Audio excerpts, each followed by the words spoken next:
Welcome to the last breakfast. Please enjoy the video.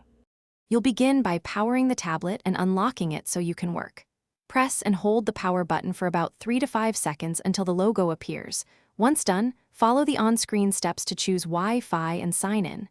Make sure to set a secure PIN or enable fingerprint/face unlock and set a backup PIN. Check auto-rotate and adjust brightness. This improves visibility and battery life.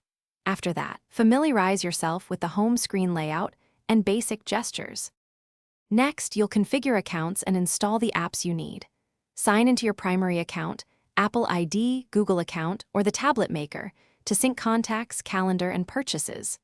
Open the App Store to install a browser, email client, video player, and a cloud storage app, then run updates so everything is current.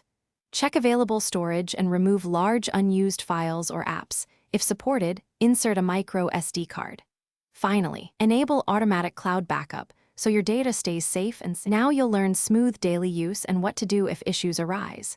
Use gestures and split screen for multitasking. Manage notifications to reduce interruptions. For security, enable Find My, set a short auto lock, and install OS updates promptly to fix bugs. If an app freezes or Wi-Fi drops, restart the tablet first. If that fails, toggle Wi-Fi or reset network settings. If you can't sign in, verify your account credentials and try a password reset. These steps finish. Thanks for watching. If this was helpful, leave a like and consider subscribing. See you next time.